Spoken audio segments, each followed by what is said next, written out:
Going live. 4, 3, 2. Say no.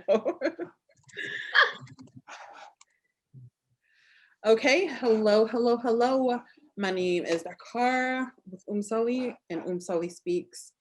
So this right here is a very, very personal one. This is a very personal live for me because this is Yusuf. Come on, this is my baby. My Dynamic Academy is my baby I never gave birth to. I am here talking about my school and why I started it, but I'm also here with one of my favorite people in the world, Catherine Weiss. I don't know where she came from, but she is you know how when people come into your life and they're like, I don't know. I wish she was my teacher. I wish she would have been my favorite teacher, but that's very sweet of you to say. First, I want to talk about why I started my Dynamic Academy. So I grew up in Philadelphia, and I kind of had a horrible experience in my education because I didn't know that I had a learning disability, and I also didn't know that I had ADHD, and it affected my learning throughout my entire life. And my Dynamic Academy is not necessarily focused on those two things, but focus on educational excellence. So if your child does have those issues, then I hire only teachers who have the ability to have that understanding, because I don't want to create another generation of kids who are lost in the sauce. I was very much lost in the sauce, and it affected my life tremendously. My ability to study, I wasn't a good studier. I wasn't a good note taker. I wasn't a good lot of stuff because of the lack of resources that I had.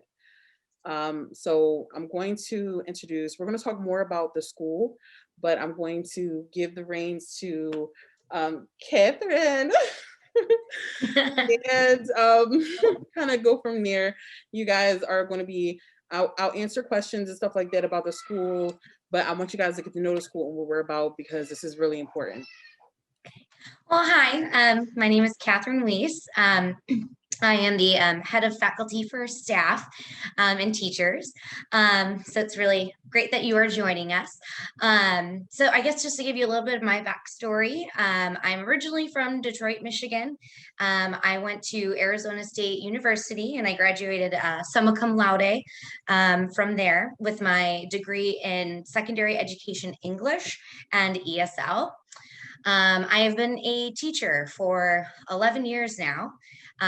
Throughout my experience, the very first 8 years, which is most of it, I guess I should say, but within the first couple of years of working for a charter school group in Arizona, I worked with very low socioeconomic status students. Many of them did not speak English as their first language.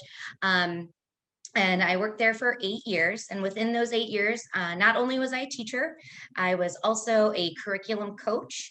I also developed curriculum, and I also mentored other teachers that were on campus. I ran a lot of different committees like at the school to ensure that the curriculum was rigorous, but also engaging, focusing especially on student growth, using data to drive instruction. So yes, I worked for a charter school group in inner city Phoenix for 8 years, very, very large classes, lack of resources. So I had to learn how to be very creative on how to engage students and creating lessons that would keep them not just engaged, but also to keep them learning. So as of recently, as of last February, So I also worked for public schools, both in Arizona and now here in North Carolina for 3 years. And as of last February, once the pandemic hit, I decided I wanted to start my own business and doing private tutoring and do the parts of teaching that I love, working one-on-one with students, because is where we see the most growth. So last February, that's when I started to do that.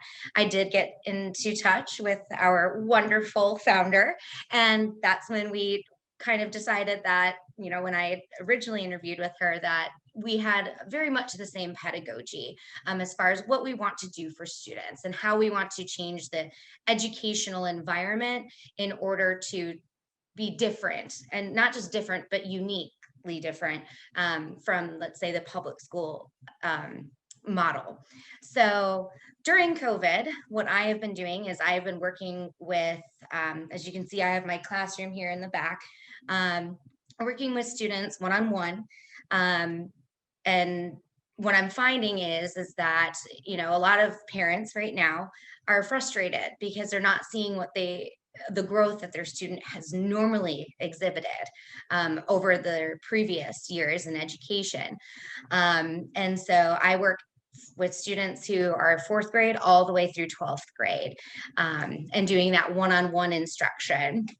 And so what I've been seeing is, with all of these school shutdowns, which by the way are, continuously tenuous, they're constantly changing from one day to the next day, is that's where the struggles have been, is trying to figure out, is the student learning, is the student not learning? All of a sudden grades are dropping, so parents are trying to find a different outlet, as opposed to just the public schools at this point. And um, so from my understanding, there are a lot of teachers, especially in the CMS district, that are very frustrated and are planning on doing early retirement because this is very frustrating for them as well. So I guess as far as the COVID experience, at the observations that I've made are that students, there are these massive gaps that are happening. They're not learning the basics of math, the basics of writing. They're just trying to get stuff turned in because they know that they have to submit via online learning, but they're not actually learning the material. So I think that, moving forward is the reason why kids are failing right now is because they don't have that in-person connection. Kids and students, they're very much more kinesthetic learners than we think. And that's why we really need to get back to that, because without that kinesthetic learning, that personal connection that you just don't get through a computer screen, is what's really hurting them a lot as far as their growth as a student. And with the students that I do privately tutor, some are doing okay, but most of them are not doing very well at all. And every single day, even though, it's like I tutor, it's like, and they're growing with me. Unfortunately, though, where they should be at this point in the school year, they just aren't there yet. And as an educator that has watched this over 11 years, like seeing how when one academic deficiency, how it compounds upon itself year after year, by the time they get to high school, you're doing all kinds of remediation and not giving them that rigorous material that's going to allow them to be very successful in, their higher education. That was a very good explanation. I mean, how can I say anything after that? So we're done with the interview, you guys. Like, no. I'm sorry. I'm thorough. I know. I'm No, this is such her. a teacher. She's super thorough about everything. She's like, I'm going to make sure I mention everything. But that's just Kat for you.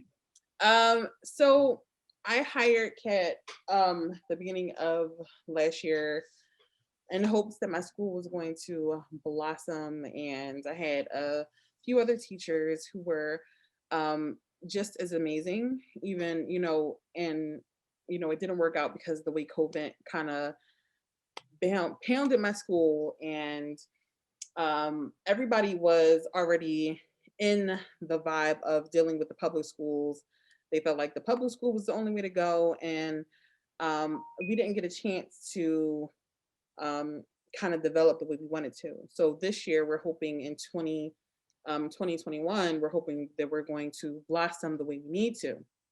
And people will see the benefit of our school because we're extraordinarily unique. We are not the average school because we're focused on educational excellence. We are not focused on any color thing. We're not focused on black or white. We're not focusing on um, who deserves more, who doesn't deserve more, who hasn't gotten it, who will get it. We're only Our only focus is on the children who and the parents who are going to focus on their kids' education so that they can be successful. Um, Absolutely. we are partnered with our parents. We are partnered with them so that their children's educational path can be successful. So when I say that we're not focused on things that a lot of other people are focused on, we're looking past the fluff, and we're not going to say, we're not going to race bait. We're not going to sit there and be like, yeah, well, we're here for the blacks, we're here for the whites, we're here for anything. We're here for children. And I'm cutting all the noise, because if we um if we focus on one group of kids, then the other group falls down. I'm here to focus on all kids. And if parents want to put their kids in a school that is focused on race or focused on ethnicity, then please do so. Our focus in the school is on educational excellence, because we already have to build up this gap that she mentioned. So we have this gap that we have to fill. Right. So to fill it with the lack of education that they're missing, as well as the race issue, it's a waste of time. So my not just theory, my thoughts on things in creating the school is to try to bring American students back to where they need to be. Absolutely. And, just as a mention of that is something that I teach ELA. I've taught, like I said, ELA for 11 years. And, when you read literature, obviously these types of topics are going to come up, right? You're going to have social, political, religious, artistic, all of those types of different issues coming up. And it's impossible to avoid them. However, what it is possible to avoid is to remain as the teacher, and the whole point of me being a teacher is to facilitate thought, not to dictate thought. And those are going to be the types of teachers that will be in my dynamic academy, is not to be pushing any type of agenda whatsoever, but in like no agenda, but to promote rigorous, authentic, skill-based and critical thinking based learning, because as teachers, that is our job. And I will take great pride in the fact that, because I have taught for 11 years, my students can never really pinpoint where I am ever at any point, because I don't share those types of things, because that's not my place to do so. My place is to help them develop their critical thinking skills so they can make decisions on their own, to facilitate respectful conversation and actual logical dialogue, as opposed to emotionally based types of rhetoric, or arguments or debates. And like I said, doing that through picking rigorous texts, engaging activities, taking those texts and putting them towards an authentic learning experience, for example. And that will be the foundational, one of the cornerstones of my dynamic academy. Okay, I want to talk about me as a employer, because we don't have principals, we don't have any excess. We don't. All we have teachers and we have a support staff. So who's we're literally down, like how we are running our school is we're getting rid of all the fluff, because it's not needed.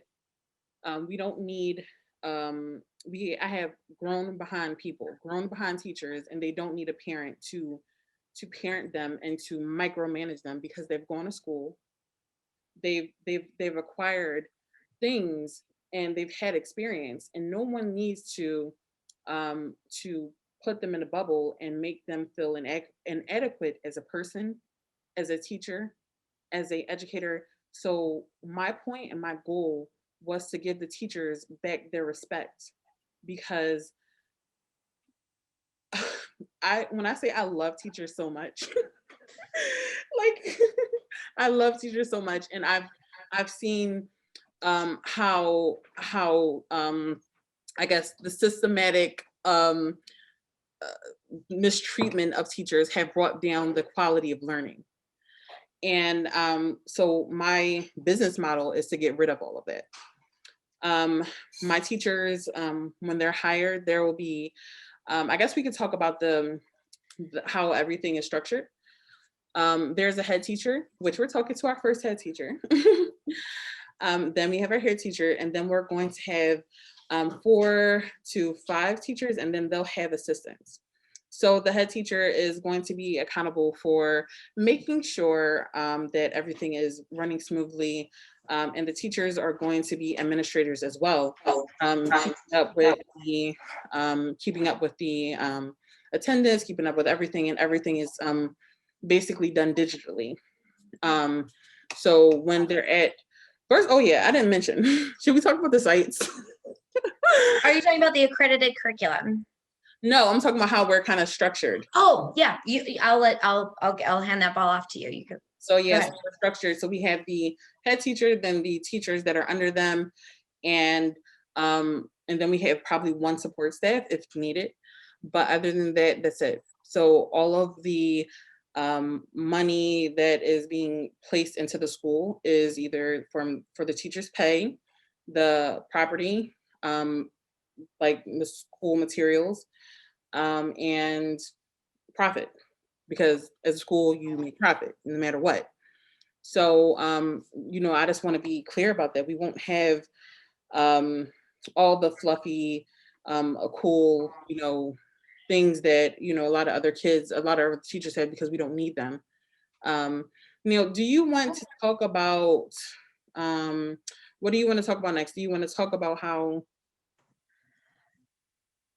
Well, I was going to say that, it's as far as, funding is concerned, right? Is, especially with my experience, working both charter schools and public schools, it's that, big problem is like the allocation of where do funds go, and making sure that it's equitable and that it's effective and that it's useful. And Can I, so, can I ask you? So you've worked in underprivileged schools. mhm. Are they underfunded, or? It's not that they're underfunded. It's the fact that the funds go to, I guess, places that shouldn't, or the money should not go. I don't want to necessarily name what those are because I don't want to implicate anyone or anything. But I've just seen funds that could have been used for something that we could have used in the classroom. For example, there's been this big push for technology in the classroom. So everyone got a Chromebook, but we cut the teacher that, um, taught like computer science and typing. Because right now, the students, the way that they type is they're typing with 2 fingers. It's like, well, that's fine if you want to have a push for technology, but you also have to ensure that they have a strong understanding of how to use the technology. Because just because technology is being used doesn't mean that it's effective. So it's like, well, everyone has a Chromebook, but they don't know how to use it. Everyone, has the internet, but they also don't know how to use the internet, in order to do like reliable source researching, how to utilize different software programs. So, Mhm. if that would just be one example of like what I've seen. So when I went to school, there was principal, vice principal, there was a homeschool president, there was secretaries, there were random random like people who were getting paid like a lot of money for nothing. Like Well, I'm, and that's what happens when, like, that's why my dynamic academy is going to be a lot more efficient, is by keeping it as a small school, right? Because obviously my dynamic academy, I have a lot of familiarity with like compliance, in ensuring that IEPs, ILLPs, attendance, and all of those types of reports are able to be sent so that there can be continued funding.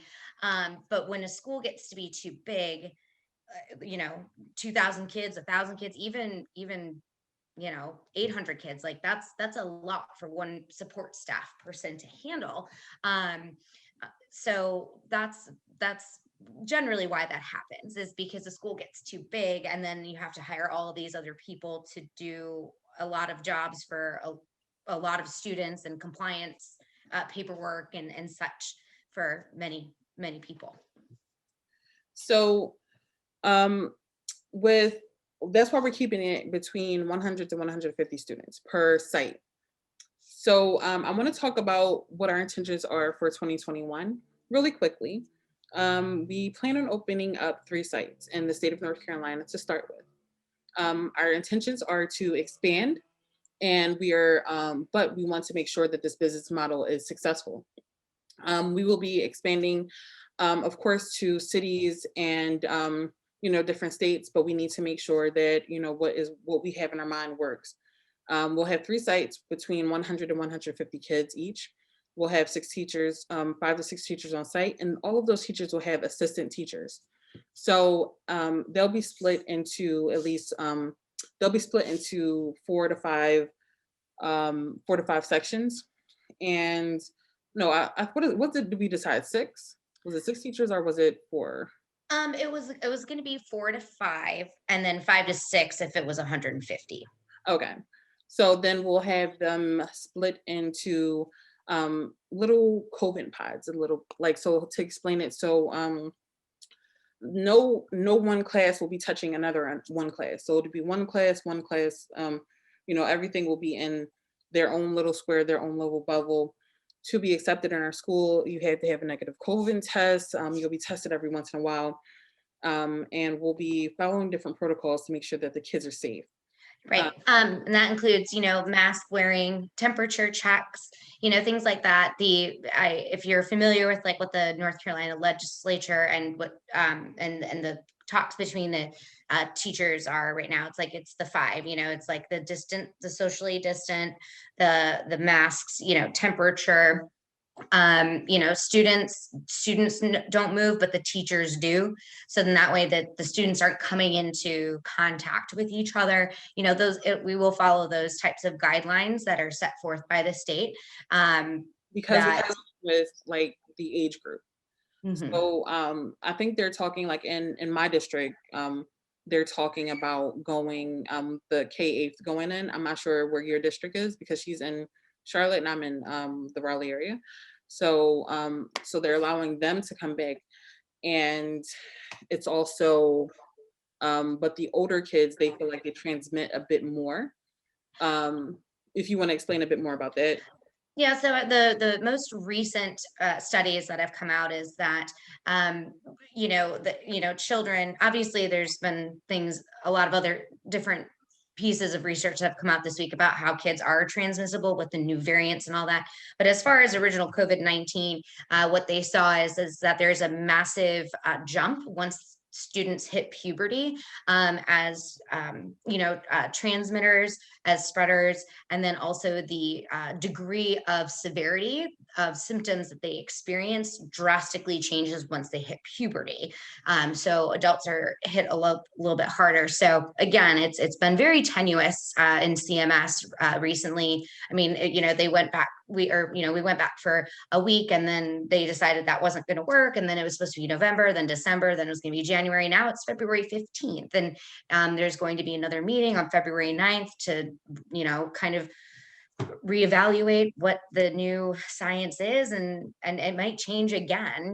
There's just not any like I said, nothing has been consistent, so it's very difficult for them to make responsible decisions because everything changes so often. But the one thing that they had been talking about was this idea that maybe we can do K-8 and just leave 9 to 12 at home, because at least they're a little bit more independent, right? A fourth grader can't like hang out all day on the computer and like actually get their work done, whereas a high schooler, they can have a better sense of autonomy to get the work done that they need to. But there's still gaps there because I have a high school student who, is has fallen so far behind. She's trying to struggle there. She's struggling to try to catch up. That is a sad truth for many, many, many kids. Mhm. And just listening to what happens in my children's public school situation, because I put them in public school this year because I was starting a school, and the first week was horrible because I didn't realize how hard it was going to be um, doing the kind of homeschooling the kids and still having kids. So I was like, okay, you cannot teach your own kids and run an own school. So I realized that, and I was like, okay, let's see what you got. And then I put them into the schools, and it still is insufficient. My fifth grader is complaining about the math being too easy, and the kids over talk everybody. There is a lot of hand raising, there are a lot of random comments, and there's a lot of distraction. And the teachers are struggling to get the kids to hand in their work. They're like begging these kids, and they're not listening because they don't have to. You know, Well, and I think that has a lot to do with the fact that, they've been home for so long doing, virtual learning. Like basically all students, it's like they've been able to have their cats and their dogs and go to the bathroom and go eat whenever they want. That the expectation of what it means to be a scholar and to exhibit scholarly behaviors has kind of been lost. As if it wasn't difficult before. I think like now the transition back in is a lot different for them, because they've kind of forgotten that. It's getting back into that swing of things. And one of the cornerstones of my pedagogy is always keeping high expectations for behavior. Instead of calling it behavioral expectations, I call them professionalism expectations. Being able to, yes, yep, raise your hand, you don't speak out of turn, you don't interrupt, you're respectful, and all those things. But all of those different types of habits and values have been lost because they haven't had it in almost a year. So I can't imagine that even that is a lot of schools, they don't have them at all. There are a lot of fights, there are a lot of this, there are a lot of that, and once again, a lot of distractions. a So lot. if we have an expectation as my dynamic academy with no BS, there's no fighting, there's no this, there's no that. You're going to respect an adult.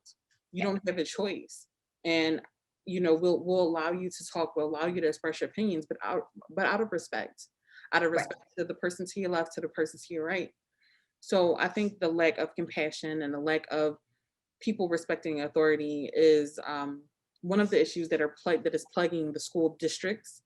Yeah. And we're here to kind of remedy that. Not to say we're going to be like walking around rulers, and but if you have Like, if you have a certain type of respect for children and a certain type of expectation, they're going to follow through.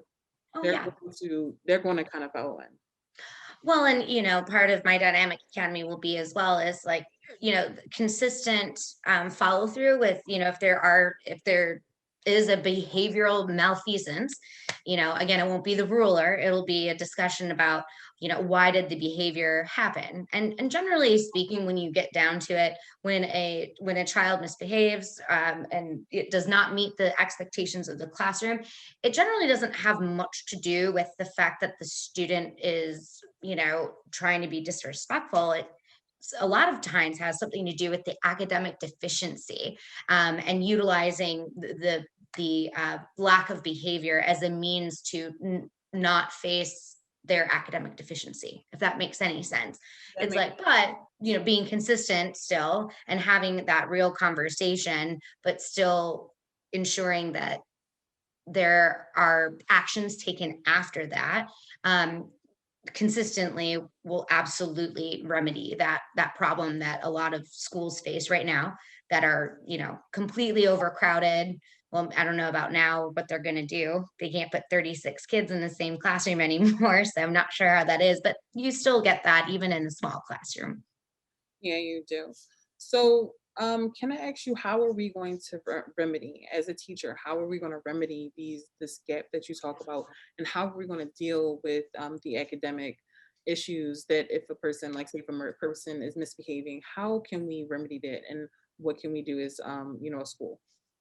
So, I think the very first starting point, as always, as a teacher, should be analyzing data to drive instruction.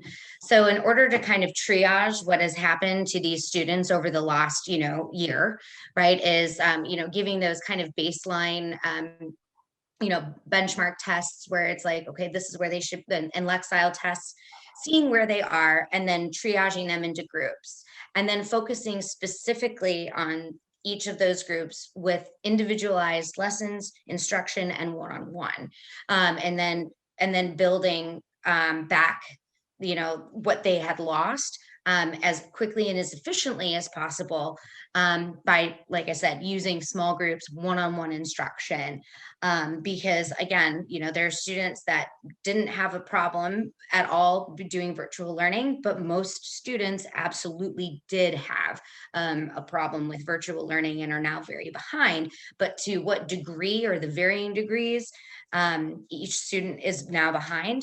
So the first step of the plan will be using data to drive the instruction, placing them into these groups, and being very hyper focused on what skill is not developed where it should be, and then addressing that problem immediately, while also simultaneously still exposing them to rigorous, engaging, and authentic curriculum.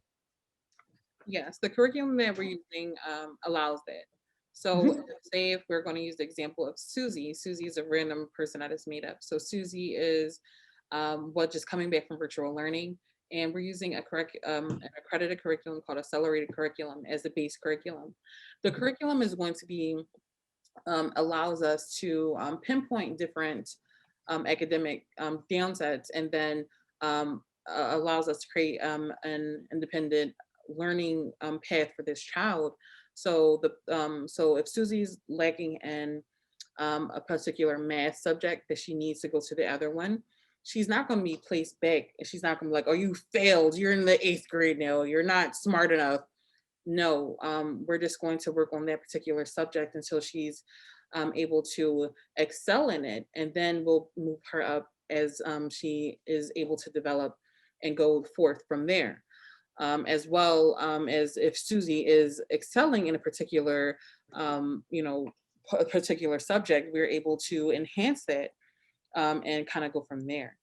With our school, our kids are actually able to kind of graduate early if they put their minds to it, because as long as they complete these modules and make sure that they're on top of things, they can actually graduate early and with a completion and a actual degree, diploma. So along with all of the academic, they can do what's called the advanced placements classes, and AP. and advanced placement classes, and gain college credits and stuff like that. So, do you have anything to add?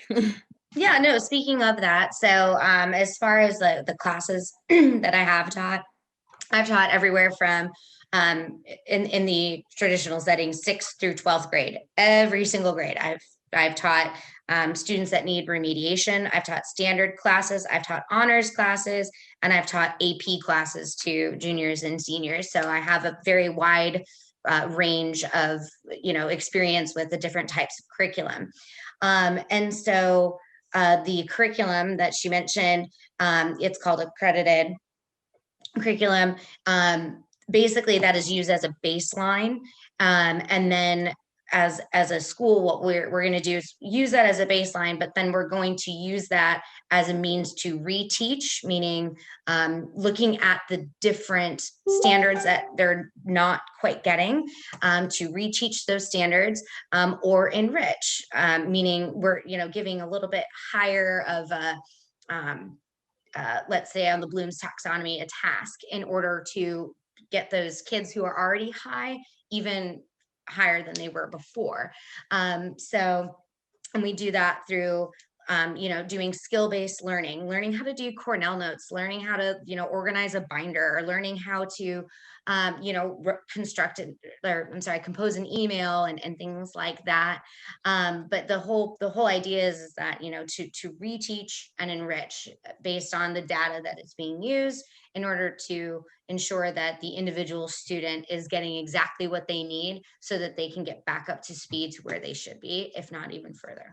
Okay, so this is more of a preparatorial school. This is more like a so we're preparing the high schoolers. So let's be frank about this, because at first last year this was a K-12 school when we first started, and I had a plethora of teachers that accommodated that. But we kind of scaled back and we are like, let's start off with let's start off with 9-12 for 2021, and kind of grow from there if the need is there. The reason we decided to do that because that's when we feel like that it's most needed. It's most needed because of the fact that they're developing, they're about to go in adulthood. So our main focus is on preparatorial education. So along with the base education that you're going to get from the curriculum, the accredited curriculum, we're also going to be doing a lot of prep classes, and we're going to be talking about, like, we'll teach them how to properly navigate social media, how to do this, how to do that. And I'll let Catherine kind of go forth and talk about some of the classes that we have created and that we're going to do. Right. So, I think that many of us can agree, is that when we were in school, it's like, what was, and then when we got out of school, we asked ourselves, you know, wait, I don't know how to do my taxes. How do I even go about doing this? And so, my husband and I, actually, we were talking about this, and he's like, the one thing that I really wish that I could have had was just somebody to teach me how to, like, change a tire, how to tie a tie, think like very, very seemingly, unimportant things, but are actually in an adult life are extremely important. So, part of how we're going to structure um, the the curriculum is to incorporate those types of authentic tasks that are in alignment with whatever they are learning, let's say in class. Um, so I'm trying to find the document right now. Hold on. There we go. So we call it like the life skills program. So, for example, like week one would be, how to take care of your home, how to properly, um, you know, um, clean the bathroom, and what types of products to use that are actually going to clean the bathroom, as opposed to just taking a already wet towel and wiping stuff down, which I've seen kids do. And then the next week, learning basic baking, the teaspoons, tablespoons, which is, math and fractions and things like that. Finding a residence, how do you go about finding an apartment if you want an apartment, and looking at your cost versus the amount of money you're bringing in every single month, and it's usually 1/3 is the requirement. But a lot of students that come out of high school don't know these types of things. College preparation, how do you research a college, how do you prepare for that? And you have to start preparing that your sophomore year. I don't know if you can see here, but so I had a tutoring session today for SAT prep, and I have one tomorrow as well. And a big part of our conversations are talking about, how do I get scholarships, and what's the difference between scholarships and grants versus student loans?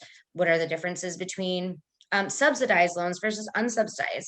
These are all things that students, they go into adulthood and they're basically thrown to the wolves.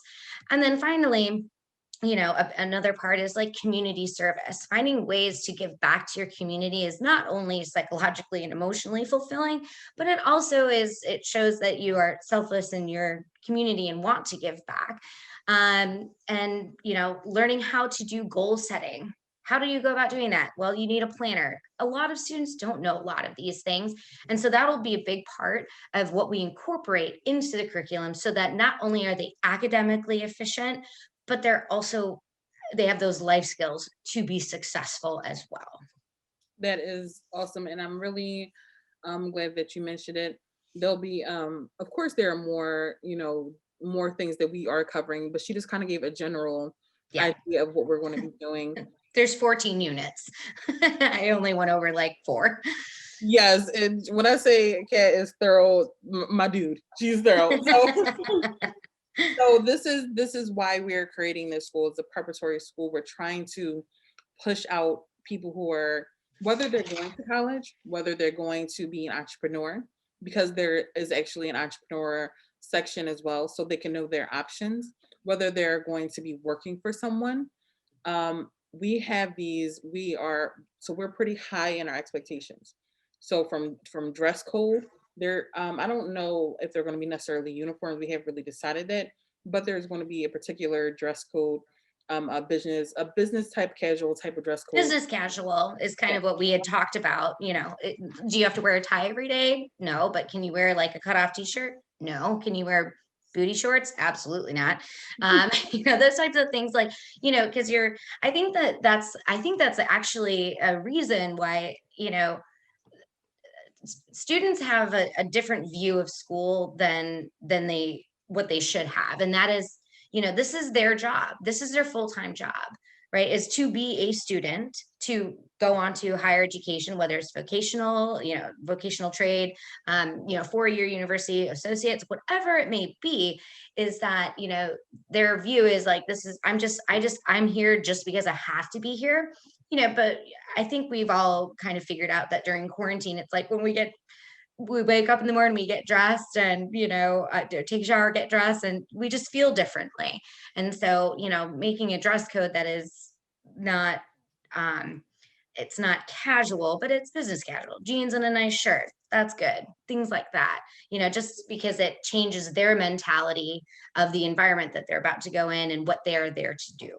Even down to the timing that they're going to be allowed in school. Our school doesn't start at 7:30. Our school starts 9 and ends at 5 o'clock. And that is also just to get them used to a certain schedule, different schedule, because we have different expectations for our children in the school. They are going to be um, full of, every day is going to be full of a different kind of learning. And it's important that we have enough time with the children. And also we don't do homework. So these are some of the different things that we don't do because it's family time. You get off of work, family time. You're not taking work home with you. You're not going to be, oh, I have to study for this exam. Everything should have been learned during the school day. Just like all of your work all of, if you have a real job, all of your work should have been done during that school day. You're not going to get paid. I mean, during your work day, or you're not going to get paid. So no which homework. is which is why the day is a little bit longer, is to ensure that there is that time for them to be in an environment with like their teachers, to, get what they need in order to master the concept, rather than just gloss over it and get a C on the exam. Because that's what we are. But the whole thing about it is they won't be getting a C on exam because we're not allowing certain things. If we see C's, that's like F's to me. Like a C is like an F. And I know it sounds horrible, it sounds too harsh, but if we are accepting C's, then they're going to be like, okay, well, at least I passed. But Right. no, if a student doesn't get a C for something, then the teacher is going to sit down and ask them, was it something that you didn't get? Because the teachers are going to be there. So how everything is going to be structured is everything is going to be dependent on everything.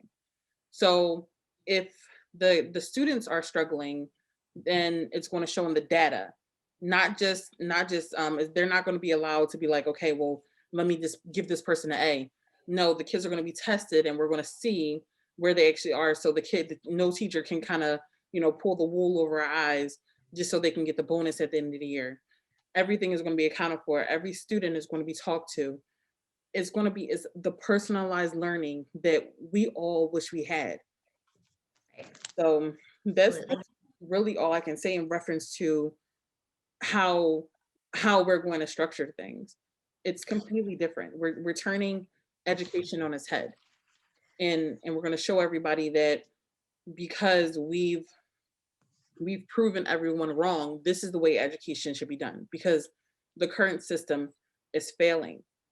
And could you talk about how you feel like the educational system currently is failing the kids, like how the structure is not quite where it should be?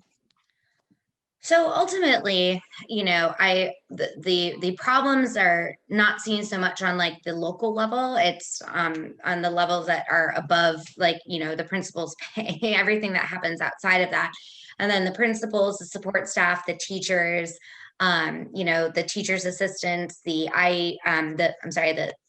exceptional children, staff feels is that, like they're just at the mercy of whatever happens over there. And the leadership that we have immediate contact with doesn't have a whole lot of pull. And the reason why it's failing is, well, there's been a number of things that have happened, right? There have been teacher freezes. At least there were in Arizona when I was there, which does not incentivize people to go into teaching. And it actually incentivizes teachers who still have a couple more years but retire early because they just can't handle it anymore. Somebody like my mother.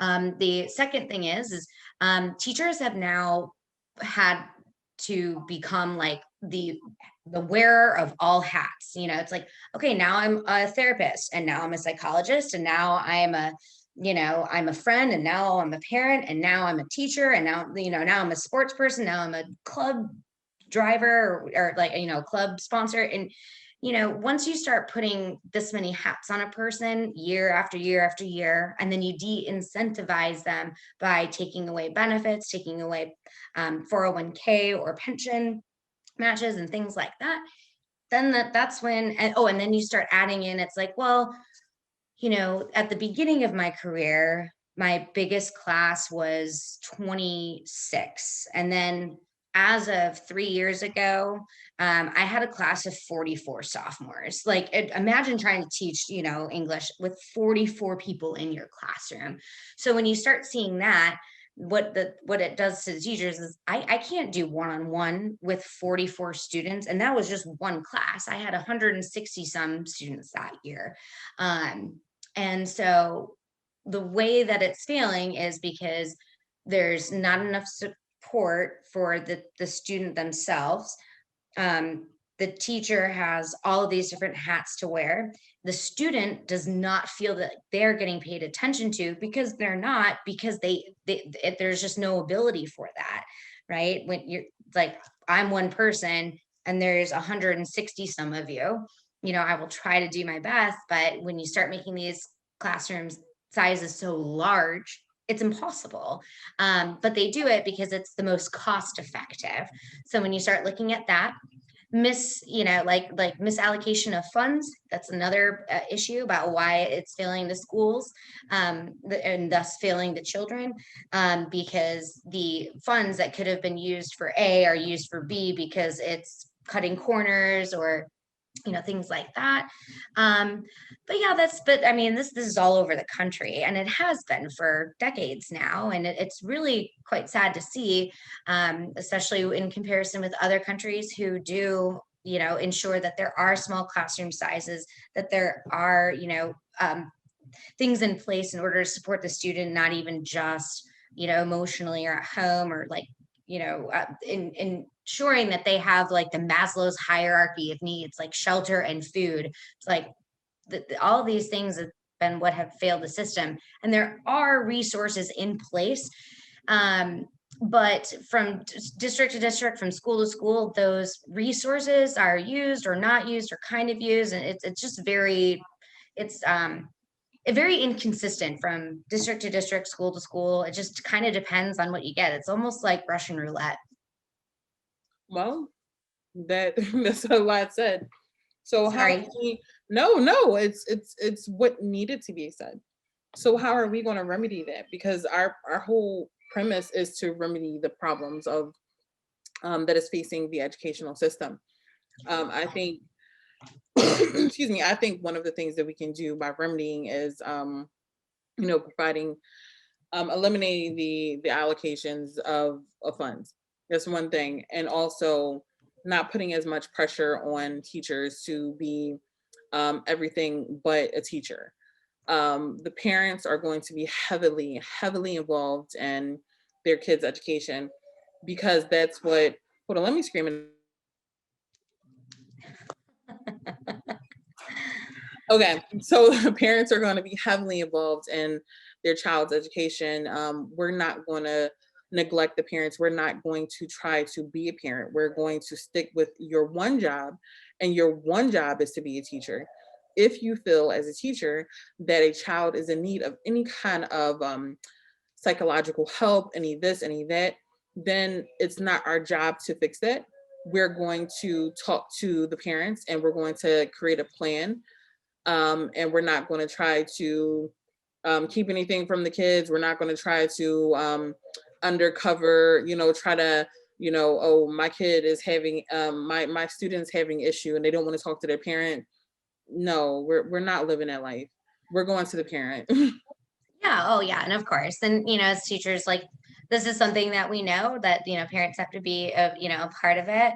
And then once the school day, as we were mentioning earlier about like those authentic learning lessons, where you learn how to do A, B, and C, part of that program is also how do coping with stress, how to go about doing that, coping with relationship issues, what to do if you're feeling a certain way that is probably not the way you should be feeling. You're feeling sad, depressed, anxious, and stuff, and directing them towards those resources that can help them, but doing it in a way that they don't feel anxious about coming to us and letting us know, and then we can give the resources, and then resources that are completely free are available for those types of things.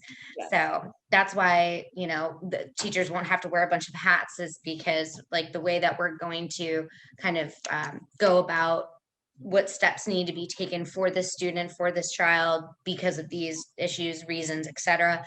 you know here is a proposed plan. Again, we're not doctors or anything like that, but we do have a lot of experience on how to deal with a plethora of Of such, emotional or physical issues. and that's why we're only hiring the staff that has experience. We're not hiring teachers, unfortunately, that's fresh out the gate. I know that's kind of deterring to teachers, but I want to, like, when I say I loved Miss Carl, no, I want to hire those teachers who have experience with ADHD, who have experience with seeing those signs of learning disabilities, and seeing, because in this program in North Carolina, we're able to accommodate kids with disabilities, because we have grants that our school does accept, and we're able to get a certain amount of money allocated to our school for these particular kids with certain situations. So we're able to take the opportunity scholarship, we're able to take the disability grant, and also the savings account that is available for the North Carolina parents. And we'll talk more about the pricing and stuff a little later, but I wanted to mention that because if parents are like, well, how am I going to do this? How am I going to do that? Because I'm starting to get interested in the school, but we have ways in the state of North Carolina that we can do it. I also want to mention that if you as a parent, you're going to be accountable as a parent to be there for your children. What we want as a parent is to be a hovering mom, hovering dad. You're going to be very much aware of what is going on in your child's everyday life. There's no going to be no secrets. There's not going to be, oh, let's not tell the parents. We're open book. We're transparent, because you guys are the parents. We are the school and the facilitators. That is it. We're not trying to indoctrinate your kid into the next level of whatever isms is about to do. We're strictly focused on trying to educate your children, and that's it. We're not trying to deal with any personal issues. If your child is going through any phases that we feel like we cannot handle or we should not be able to handle, we're coming straight to you. We're not going to try to do anything that you wouldn't approve of. And that's what a lot of the kids are doing. A lot of the teachers are that I feel are doing now. That I see is a lot of stuff going on, and I want to kind of stop it. I want to kind of end the vicious cycle of us trying to take control of these kids. Right. So I guess, I'll say that the main takeaways here, you've obviously met the founder, you've met me, backstory. We talked about, you know, um, how we're going to structure, classes and keeping small pods and what the expectations are, what curriculum we're using, the accredited, and then using it to reteach and enrich, how we're going to close the gap, including, like those skills that you can only teach when you're in class with a student. I don't know. Do you think that there's anything else that we didn't cover that we should? Let's talk about this teaching staff. I guess we're going to talk about how we're going to why our teachers are going to want to be at their best, because of the incentives that we're going to offer. We're offering a base pay, and the head teacher is going to get a percent. The head teachers and the teachers that are under her are going to get a profit. We do profit share. So along with the benefits, the 401k, and I don't know if we're matching exactly, but with other things, we still will accommodate with the benefits, the health benefits, and the 401k and stuff like that, and also something called profit sharing. This is something that has not been done that I know of, but our teachers are our bread and butter, and they bring in the profit because they do deal with the students every day. So each teacher, the head teacher will get the biggest profit share because they have the biggest responsibility. And then each teacher behind that will get even the assistant teachers will get a monthly percentage of the profit that is made per that month. It is an incentive to keep the kids educated, to keep the school running, to have the kids coming in, to making sure that the kids are attending and doing well. So that's like one of the biggest incentives, because the whole point of working is to make money. I understand teachers can have passion, but passion aside, your bills have to be paid. So with all of that passion, I want to make sure, besides the end of the year bonus, that my teachers are well paid and well appreciated. How have you ever worked for a company or a school that has done that? Absolutely not. No, that's definitely never, I don't even think I've ever seen a model quite like that, as far as education is concerned. But what I will say is that that would have been really nice to have. Like I said, I worked in inner city Phoenix, and it was a revolving door of students because of of circumstances, like life circumstances, which I understand. But it was also, there were other pieces that weren't there, but that would have been really nice, especially, when I won't go into the story, but it would have been nice to have had like some room for like, oh, I might get some extra, financial support this month because I've done this, whereas with teaching, it's so rigid. It's like you were in this bracket, you're in this bracket for this year for this much, and there is no room for anything else. So I think I think it would be a great incentivizer for good teachers and exemplary teachers with high expectations. We are literally only hiring exemplary teachers. Right. Do you see this teacher right here? It's her and above, and I'm letting you know. I'm not dealing with it because I've tasted the type of teachers that I can get, and I'm like, yo, if I can get this, And as a side note, I do want to say though, is like one of my favorite things was like when I was a curriculum coach is, I'm not a condescending, you're doing this wrong, this wrong, this wrong, and you need to do this right, this right, this right. Your lesson plans don't follow this template. That's absolutely not the reason why I love curriculum coaching. To be honest, one of the reasons I love curriculum coaching and seeing exemplary teachers teach is so that I can be like, wow, I really liked that, that type of strategy. Like, I want to incorporate that.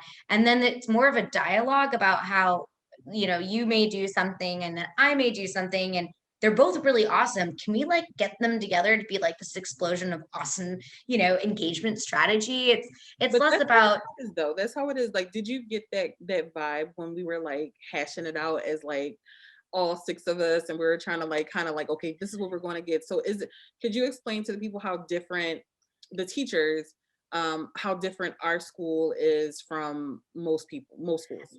Oh my gosh, it was absolutely like a complete 180. I've never been in a meeting like that. It was like we were all in the meeting, and we were all asking each other, well, how do you do this? Like how do you teach this specific standard? Okay, you know what? I have a really good activity that I could do in my class to build off of that.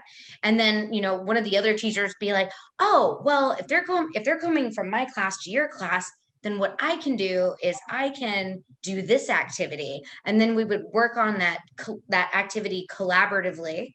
Then we'd work on the next one and the next one. So not only were the standards horizontally aligned, they were vertically aligned, and we were all just working together. And it was fun. It was creative and collaborative in the sense that, you know, as teachers, we all become islands, and that's why I couldn't work for a big, massive public school anymore, because it was just like everyone's an island, and you don't get to collaborate. It's like you get a PLC once a week, and then at that point, it's like there's 18 of you, and it's like, oh well, we have to check these things off the list. I'm like, yeah, but why can't we get down to what's the most important? And it's like, what can we do to our delivery and to our instructional materials in order to make this the most effective lesson that carries on from quarter to quarter, and then from year to year. And so I will say that when we all met together, it was like a Zen moment. It's like, oh my gosh, It was beautiful. And that's how all of the sites are going to work. And that's how, like, just so you know, it's collaborative learning and it's collaborative teaching. Like, we are encouraging all of our teachers to talk, all of our teachers to meet. There'll be weekly meetings, there'll be monthly meetings, talk about different things, and everybody has to participate.